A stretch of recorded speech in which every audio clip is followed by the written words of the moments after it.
Stimați telespectatori, bine v-am regăsit la o nouă ediție a emisiunii Interviul Săptămânii. Astăzi vom vorbi despre un subiect mai inedit, vă vom prezenta Muzeul de Artă Ioan Sima. Alături de mine o am pe una dintre fondatorii acestui muzeu, doamna Pia Maria Badiu.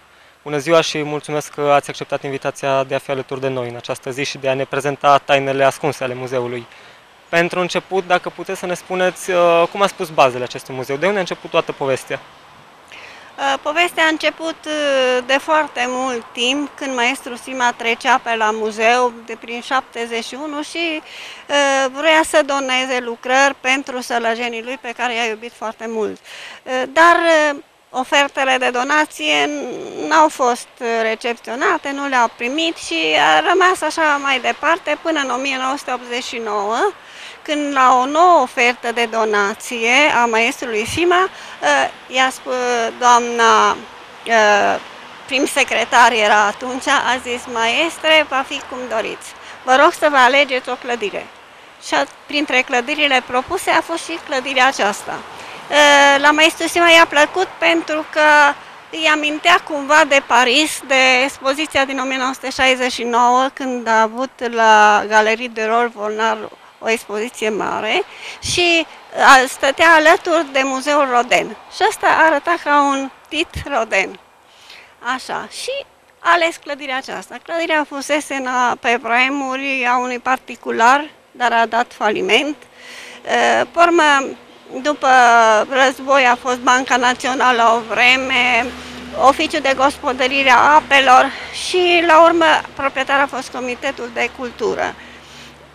Dar câte picturi, că amintiați aici de clădire, câte picturi adăpostește acest muzeu? Păi, adăpostește în cele 7 săli care le are maestru Sima. Deci Galeria Sima a fost 7 săli. După aceea s-a făcut o extindere de încă 8 săli, unde s-a expus lucrările de artă românească contemporană, pentru că noi avem foarte multe, peste 1000 de lucrări de artă.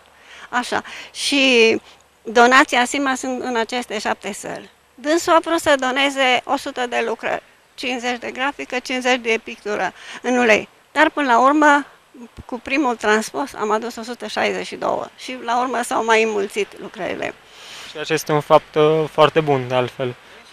Putem intra chiar înăuntru să ne spuneți povestea celor mai importante, povestea clădirii. S-a reorganizat, s-a mai refăcut muzeul și lipsește titlul, dar este Muzeul Județean de Istorie și Artă, Galeria Ioan Sima, pentru că așa a vrut pictorul. Eu zic maestru Sima, să știți, pentru că vine de la maestru emerit al artei. El a avut toate titlurile maestru emerit al artei, Ordinul Meritul Cultural, clasa 1, clasa 2, toate meritele care îi se atribuiau unui artist. Deci, haideți să intrăm înăuntru și mai povestim pe parcurs.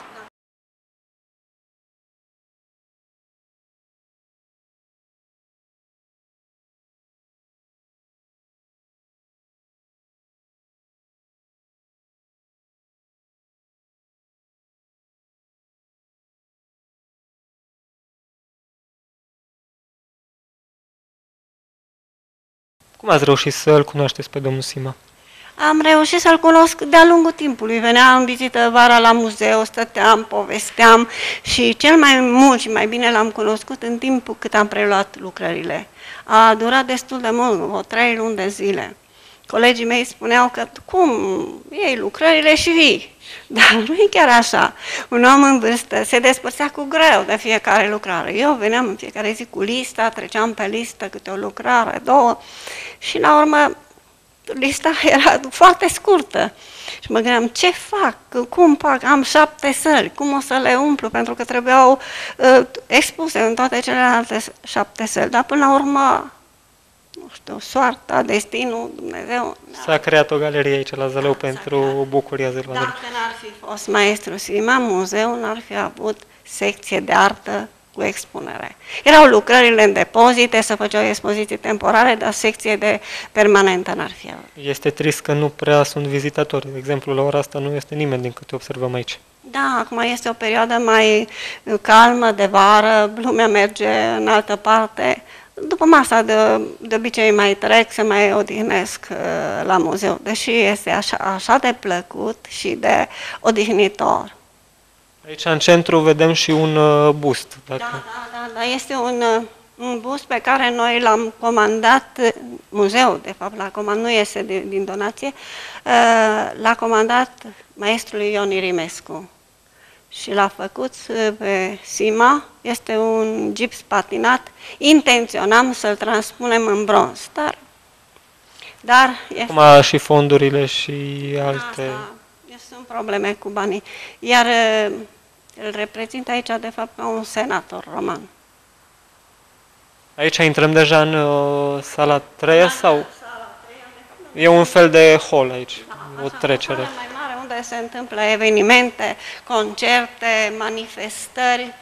Și înainte, pe vremea maestrului Sima, făceam foarte multe concerte, invitați de la Cluj, de la Oradea, de la operă, pentru că are o mare rezonanță sala aceasta, foarte bună rezonanță. Și veneau cu plăcere, nu știu, fără remunerație, așa doar numai. Aici este sala florilor, din câte vedem, sala naturii, pentru că sunt foarte multe picturi florale. Da, a iubit foarte multe florile și din fiecare floare n-a pictat multe, deci din multe a pictat câteva care să aranjeze mai bine. De exemplu, floarea aceea de soare a fost o lucrare care a fost expusă în 1935 în sala de sticlă a prefecturii din Cluj, în prima lui expoziție personală.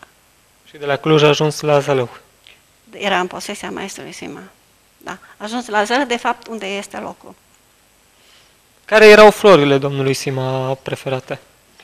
Erau florile simple, florile de grădină, florile margarete, narcise, toate florile care apăreau de sezon.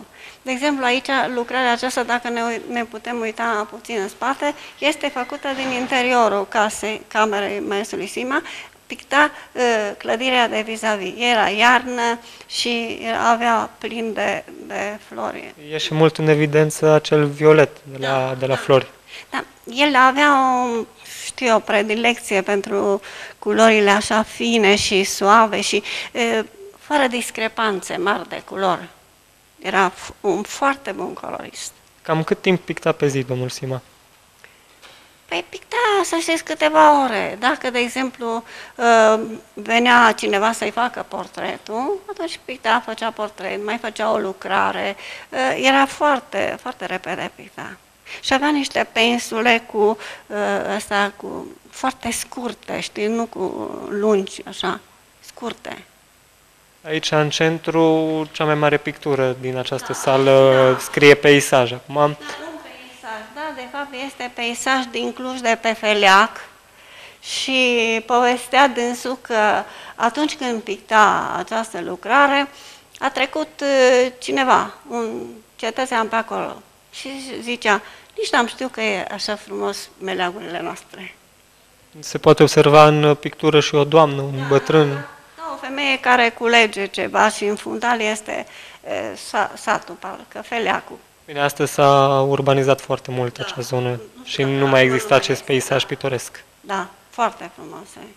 În rest, revenim din nou la capitolul flori. Flori, foarte multe flori, pe pânză, bineînțeles. Astea sunt cârciumăresele alea pe care le picta și Lucian, însă, bineînțeles, este într-o ulcică de lut pe care le prefera el să le picteze.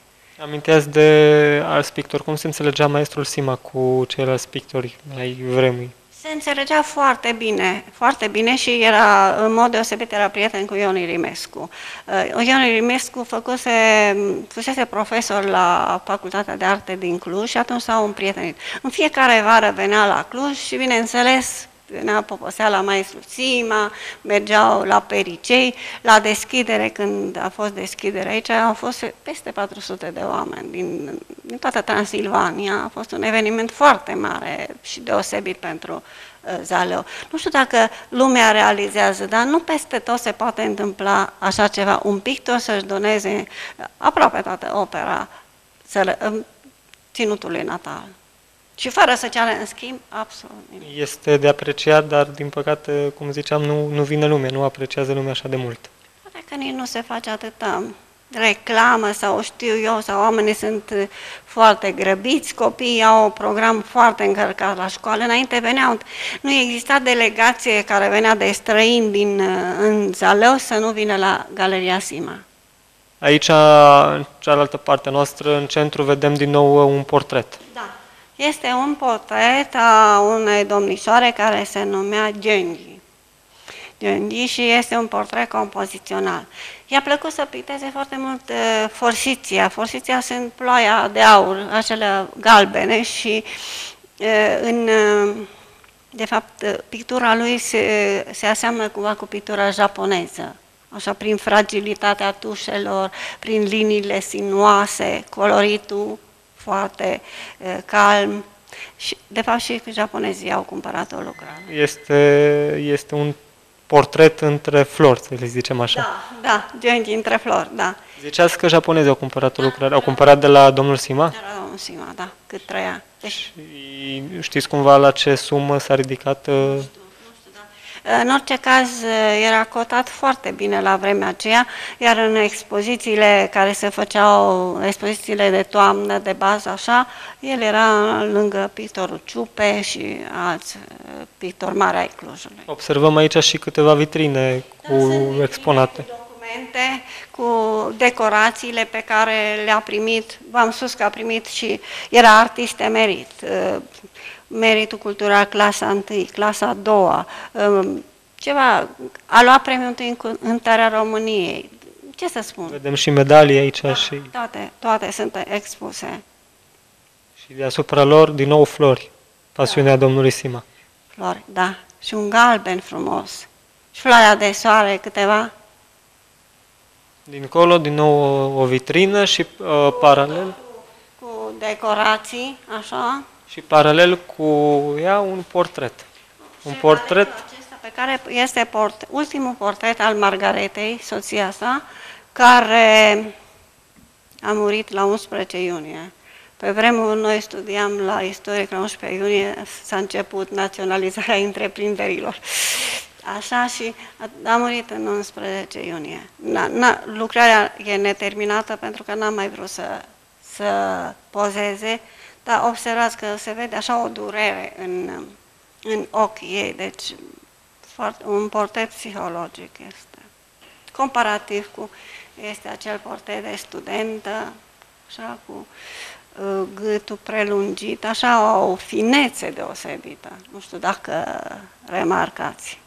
Aici intrăm în următoarea sală, sala 4, dacă bine le-am numărat noi.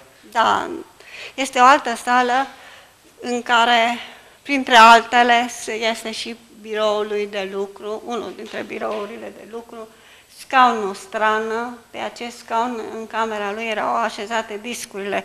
Lui îi plăcea foarte mult muzica clasică și, de exemplu, când mergeam la dânsul la masă, se punea muzică clasică și era un om foarte modest, cunoștea multe limbi străine. Da, vedem aici și biblioteca în fața noastră. Da, biblioteca de artă, da, biblioteca lui, așa.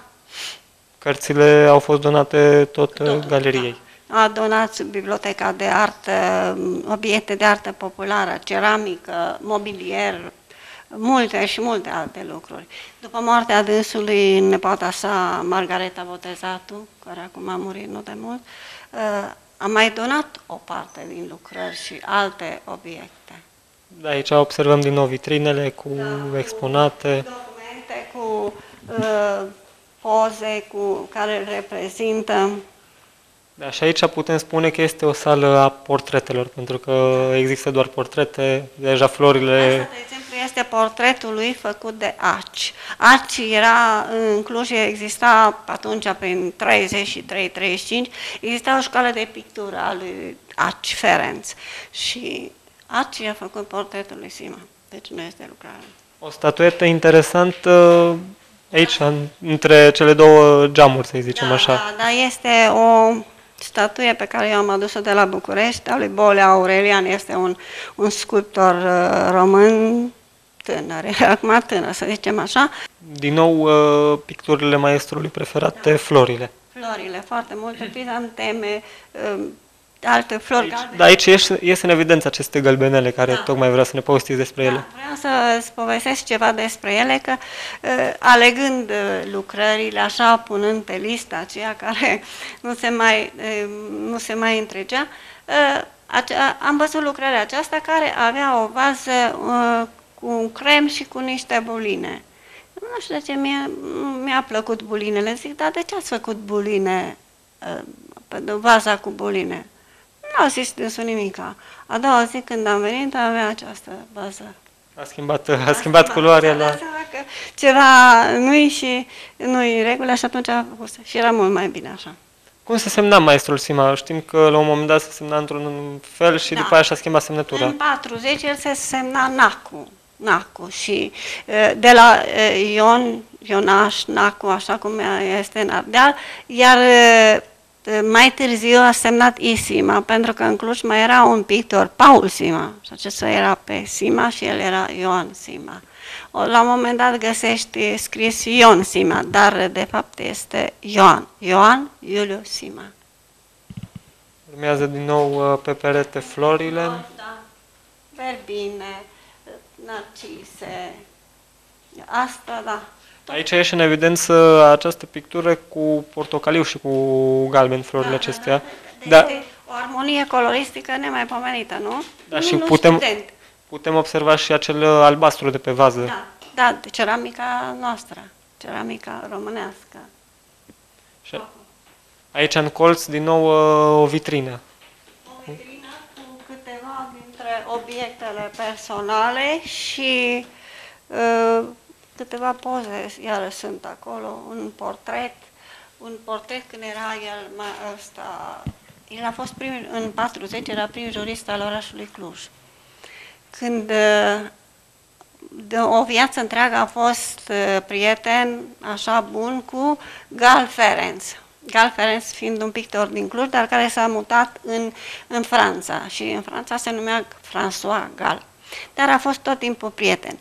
Și Gal Ferenc în 1935 i-a spus, a întrebat, este vreun pictor care lucrează în Cluj, ceva, mișcare artistică? Zice, este un avocat care pictează și zice, oare aș putea să-l văd? Zice, sigur.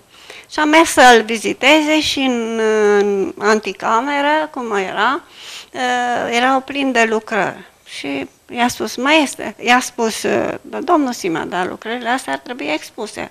Zice, eu nu mă ocup așa ceva. Bineînțeles. Și zice, dar îmi permiteți să organizez o expoziție? Zice, cum să nu? Și așa au expus împreună în 1935 în sala de sticlă a prefecturii din Cluj. Care a fost cea mai importantă expoziție pentru domnul Sima? Pentru domnul Sima, să zic că în străinătate a fost expoziția din 1969 de la Rol Volnar, dar a fost și retrospectiva din 1974, când a adus-o și la Zalău și a venit ministrul culturii pe atunci, Popescu, în timpul regimului comunist. Da, în 1974, da. Și noi ziceam Popescu Dumnezeu, că era foarte dur și așa serios și când în fața sălii de la sindicat unde a fost organizată s-a coborât dintr-o mașină maestru Sima cu Margareta și din coace s-a coborât Popescu. Cum a reușit domnul Sima să o cunoască pe Margareta? La o expoziție din Cluj. Îi îndrăgea foarte mult lucrările și așa s-au cunoscut. Și cum a urmat povestea lor de iubire, să zicem așa? Așa, a trecut un timp și mereu la expoziții, bineînțeles, a făcut și portretul și la urmă s-au căsătorit. Dar n-a renunțat să o caute pe Elsbeth. Însă după război, ea i-a transmis prin Crucea Roșie că nu-l mai reține, că ea și-a refăcut viața. Ceea ce a fost un lucru dramatic pentru domnul Sima. Da, ai dreptate, într-adevăr, a intrat așa, a ținut foarte mult. V-a povestit de ce a ținut așa de mult la Elsbeth? Da, cu Elsbeth s-au întâlnit, de exemplu, în Budapesta. El mergea în Franța, că avuse un proces de faliment, atunci era cu faliment și avusese un proces de faliment și a câștigat o sumă foarte mare, 250.000, mult era. Așa? De lei, de euro sau de ce? Lei, nu erau euro, lei erau și a zis să plec în Franța. Și la Budapesta s-a oprit și să viziteze muzeul de artă și dimineața destul de devreme s-a dus la muzeu și a intrat printre primii vizitatori în muzeu, să aibă timp să uite.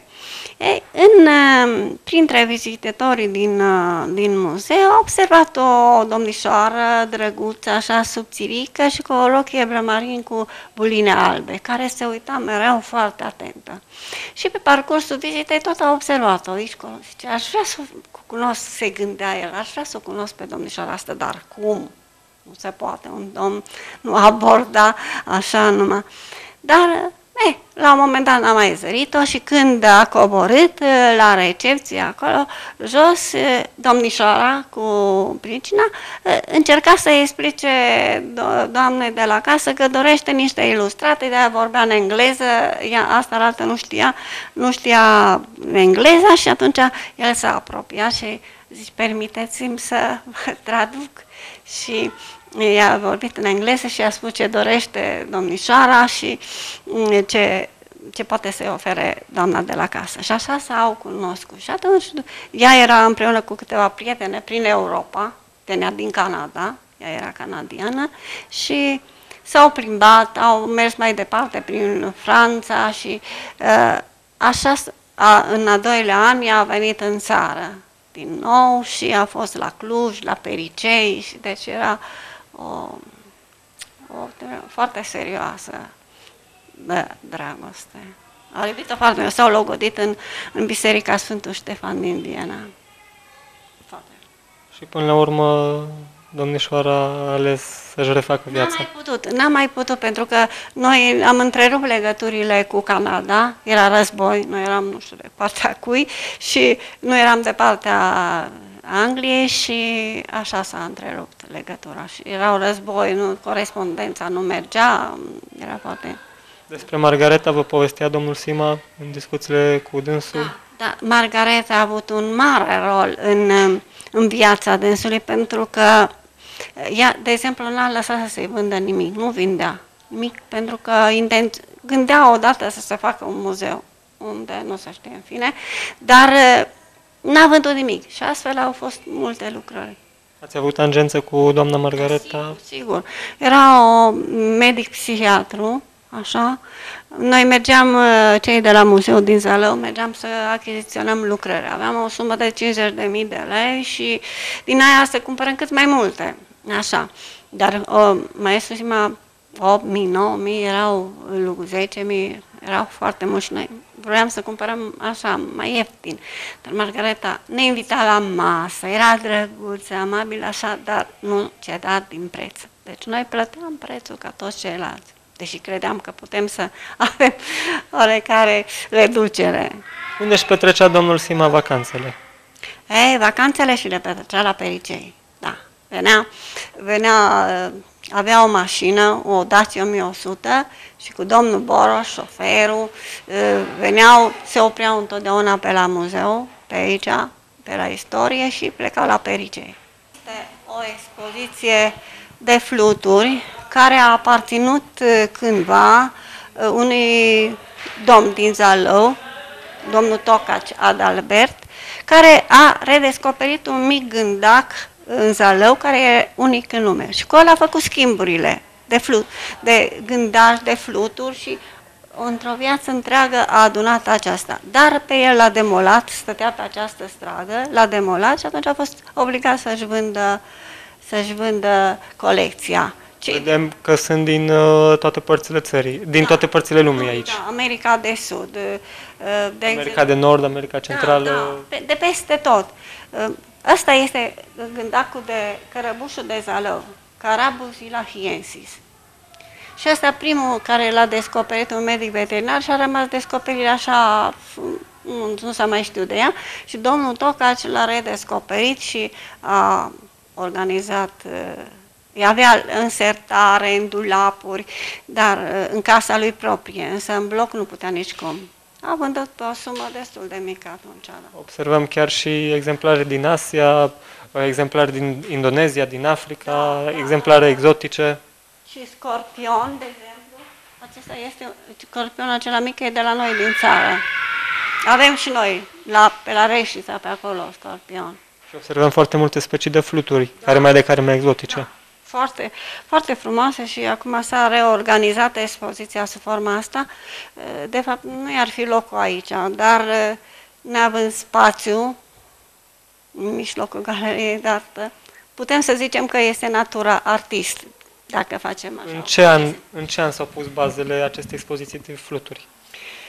Păi, în 1900, prin 1983, că extinderea s-a făcut în 1983, în 1981, la 9 iulie, s-a deschis Galeria Sima. Ziceam de secția de fluturi. De fluturi. Păi cam atunci a făcut donația domnul Sima. Era după, în 1980 și ceva, nu știu. Știm că aici la Zălău a poposit, adică a venit la muzeu și domnul Adrian Păunescu, marele poet al românilor. Da. A venit, era bun prieten cu doctorul Pușca și atunci era cântarea României, făcea flacăra, celălalt cu flacăra, și a venit și în Zalău și bineînțeles că, deci vă spun, toată lumea care venea în Zalău venea la galerie, să vadă galeria. A venit însoțit de o mulțime de oameni, am trecut cu el așa repede prin tot muzeul și la sfârșit am zis: maestre, doriți să scrieți impresiile în cartea de impresii? Zice, cum să nu? Și în birou la mine i-am pus cartea de impresii și a scris o poezie care se numește Note pe o filă. Dacă puteți să ne și arătați această poezie.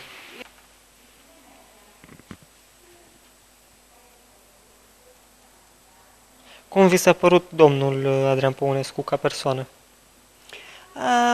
Era foarte agitat, grăbit, lumea în jurul lui, dar totuși a reținut lucrările din muzeu, pentru că poezia se referă strict la muzeu. Deci nu a scris așa numai din imaginație. Vedem aici la final, dar uneori să vizitez Muzeul Sima. Grădina luminată din Zalău. Și are foarte mare dreptate. Zice, atâta tot, muzeele îți întrează o amintire fără de răgaz, trăim la ora altor veacuraz, într-un tablou un sat se înnegurează. Mai spală-ți mâinile de toată crima, tu, om grăbit, strivit de ritmul tău, dar uneori să vezi Muzeul Sima, grădina luminată din Zalău. Maestrul Păunescu înseamnă că avea o impresie foarte bună. Foarte bună. I-a plăcut foarte mult muzeul și am uitat să vă spun că tot în 1981 a venit și a filmat aici Tudor Vornicu. A filmat pe maestru Sima în muzeu, cu care de televiziune, era o agitație foarte mare și era impresionat de muzeu, Tudor Vornicu.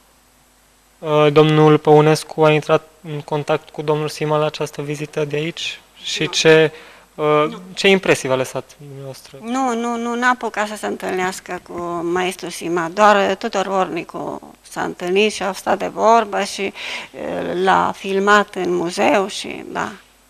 Țin minte că era în apartament, îl întreba Tudor Vornicu ce flori preferă și vrea să amintească de florile galbene și forsiția. Eu stăteam puțin mai la spate, mi-a venit în minte numele florii și am spus forsiția. Și atunci a dânsul la forsiția. Ce așteptări aveți pe viitor de la galerie? Păi aș dori foarte mult să rămână măcar tot așa și să aibă mai mulți vizitatori. Acum ați văzut că lipsește firma, trebuie să se pună. Da, acele litere pe clădire. Anticva care sunt, dar încă nu s-a apucat, încă mai este, pot să spun, în reorganizare. Îmi pare rău că acum de curând a murit nepoata dânsului, fiica fratelui său Alexandru, care a făcut o donație mare după ce a murit maestru Sima, adică din lucrări, din obiecte personale, din bibliotecă a donat și dânsa. Deci ați îndemnat dumneavoastră tinerii să vină la această galerie de artă. Pentru că se îmbogățesc sufletește, văzând lucrările, culorile, totul este calm, plăcut, se simt bine, se simt foarte bine. Înainte totuși veneau mai mulți. Să sperăm că și pe viitor vor ajunge mai mulți vizitatori aici și galeria va fi mai plină. Dacă o să fie reportere așa cum sunteți dumneavoastră și care o să-și dea interesul, atunci cred că da. Noi vă mulțumim mult că ați fost alături de noi și că ne-ați prezentat în această zi frumoasă de vară Galeria Sima și așteptăm să vină cât mai mulți turiști aici să o viziteze. Mulțumesc mult și cu altă dată cu multă plăcere. Stimați telespectatori, până săptămâna viitoare eu vă urez un sfârșit de săptămână plăcut. Nu uitați să veniți să vizitați și dumneavoastră galeriile de artă Ioan Sima. Până atunci, toate cele bune, la revedere!